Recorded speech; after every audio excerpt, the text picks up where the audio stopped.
नमस्कार। टुडे उत्तराखंड में आपका बहुत बहुत स्वागत है। मैं हूं गीतिका पांडे। हमारे प्यारे राज्य उत्तराखंड से जुड़ी हुई खबरों को जानने के लिए टुडे उत्तराखंड को सब्सक्राइब करें और उत्तराखंड के किस जिले से ये वीडियो देख रहे हैं कमेंट बॉक्स में हमें जरूर बताएं।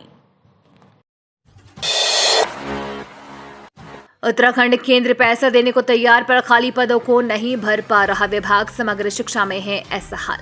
केंद्र और राज्य सरकार जहां कई विभागों में खाली पदों को भरने के लिए न सिर्फ जोर दे रही है बल्कि इसके लिए पैसा भी देने को तैयार है। इसके बावजूद समग्र शिक्षा में आउटसोर्स के 1519 पदों को पिछले 3 साल से भी अधिक समय से नहीं भरा जा सका है। इसके प्रारंभिक और माध्यमिक शिक्षा व्यवस्था को पहले से बेहतर बनाने की योजना पर असर पड़ रहा है। राज्य में समग्र शिक्षा अभियान के तहत आउटसोर्स के 1797 पदों में से 1519 पद खाली है। ये हाल तब है जबकि केंद्र सरकार इन पदों पर खर्च होने वाली 90% धनराशि देने को तैयार है, लेकिन विभाग इन पदों को नहीं भर पा रहा है।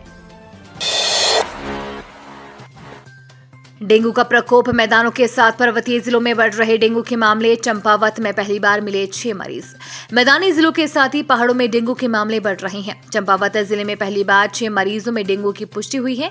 अब तक 11 जिलों में डेंगू के 1544 मरीज मिले हैं। उत्तरकाशी व पिथौरागढ़ जिले में अभी तक डेंगू का कोई मामला नहीं मिला है। स्वास्थ्य विभाग की रिपोर्ट के अनुसार शनिवार को 8 जिलों में डेंगू के 97 मामले सामने आए हैं। इसमें देहरादून जिले में 15, हरिद्वार में 29, नैनीताल में 19, पौड़ी में 19, उधम सिंह नगर में 5, चंपावत में 6, चमोली में 3, अल्मोड़ा में 1 मरीज डेंगू पॉजिटिव मिला है। उत्तराखंड न्यूज। पारदी गैंग का गुलेलबाज बदमाश दबोचा। हरिद्वार में सिपाही की फोड़ी थी आंख। एसटीएफ ने पारदी गैंग के गुलेलबाज बदमाश को नोएडा से गिरफ्तार कर लिया है। इस बदमाश ने हरिद्वार में सिपाही की गुलेल से हमला कर आंख फोड़ दी थी। बदमाश पर 50,000 रुपए का इनाम घोषित किया गया था।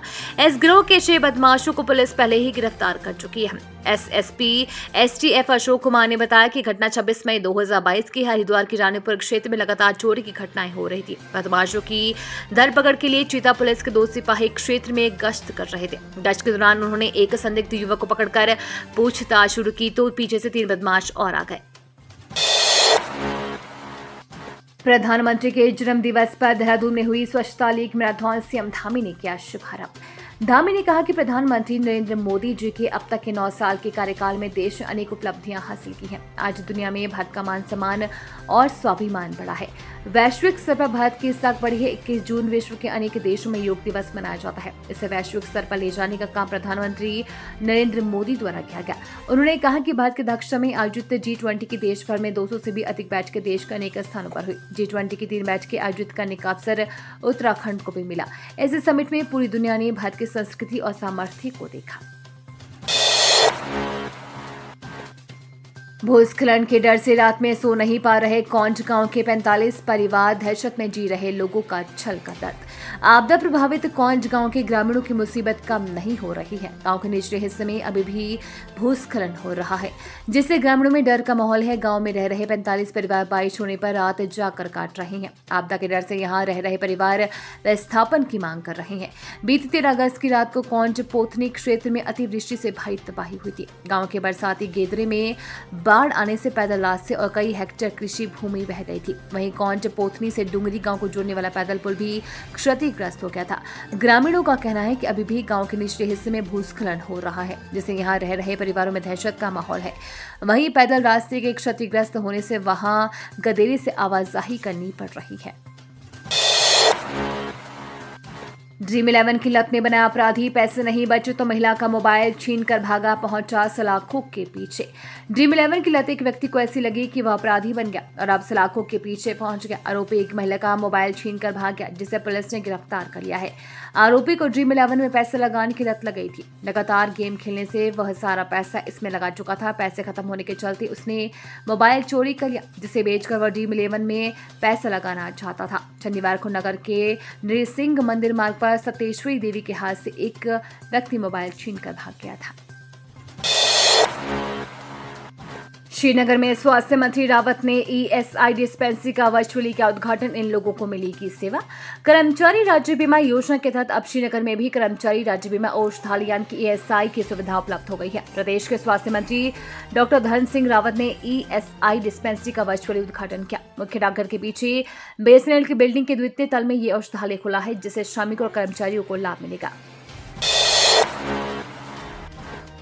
उत्तराखंड दून से पासपोर्ट, असम का पैन और गोवा से कल किसी और के नाम पर पढ़ाई, ऐसे पकड़ में आया शातिर जालसाज धोखाधड़ी का इतना माहिर निकला कि उसने देहरादून से पासपोर्ट बनवाया, आसाम के पते पर पैन कार्ड जारी करवा लिया, इसके बाद किसी और के नाम पर गोवा से होटल मैनेजमेंट का कोर्स भी कर लिया। इतना सब करने के बाद अब वो फर्जी दस्तावेज पर वाहन और मोबाइलों के फाइनेंस करा उन्हें बेचने लगा।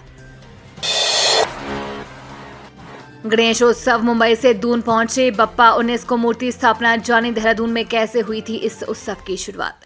10 दिन तक चलने वाले गणेशोत्सव को लेकर तैयारियां जोरों से चल रही हैं। विभिन्न संगठनों की ओर से आयोजित होने वाली गणेशोत्सव की तैयारियों को अंतिम रूप दिया जा रहा है। वहीं गणेश उत्सव मंडल धामावाला की ओर से आयोजित होने वाले गणेशोत्सव के लिए मुंबई से बप्पा की मूर्ति शनिवार को दून पहुंची। 19 सितंबर को गणेश चतुर्थी के मौके पर मूर्ति की स्थापना की जाएगी। मंडल के कोषाध्यक्ष संतोष कुमार ने बताया कि इस वर्ष की मूर्ति को विशेष रूप से तैयार किया गया है। मूर्ति में भगवान गणेश के साथ राम मंदिर की झलक है। उत्तराखंड अब आपदा में ऐप करेगी होमगार्ड और ग्राम चौकीदार को सक्रिय, सबसे पहले पहुंचेंगे मौके पर। पहाड़ों पर आपदा के वक्त अब सबसे पहले मौके पर होमगार्ड और ग्राम चौकीदार पहुंचेंगे। इसके लिए होमगार्ड मुख्यालय एक मोबाइल ऐप विकसित करा रहा है, जिसके माध्यम से कंट्रोल रूम को सूचना देकर इन्हें सक्रिय किया जाएगा। ऐसा करने से पुलिस और एसडीआरएफ के इंतजार में बीतने वाला समय कम होगा। इससे कई बड़े घातक हादसों में बहुत से लोगों की समय पर उपचार देकर जान भी बचाई जा सकती है। जल्द ही ऐप विकसित होने के बाद एक कंट्रोल रूम भी होमगार्ड मुख्यालय में बनाया जाएगा। रेल यात्रियों के लिए खुशखबरी, अब कोटद्वार से आनंद विहार तक चलेगी सीधी एक्सप्रेस ट्रेन। जानिए क्या रहेगा शेड्यूल। गढ़वाल के रेल यात्री को कोटद्वार से आनंद विहार टर्मिनल के लिए एक नई रेल सेवा की सौगात मिलने वाली है। रेल मंत्रालय ने राज्यसभा सांसद अनिल बलूनी की मांग स्वीकार कर लिया है। ये कोटद्वार से दिल्ली के बीच दूसरी सीधी एक्सप्रेस सेवा होगी। रेलवे ने इस ट्रेन को चलाने के लिए समय सारणी तैयार कर ली है। इसके लिए जरूरी संसाधनों पर मंथन चल रहा है। ये ट्रेन मसूरी एक्सप्रेस की भरपाई करेगी। मसूरी कैमलबैक में एक होटल में लगी भीषण आग, बाहर खड़े वाहन जले, दमकल ने हालत पर पाया काबू।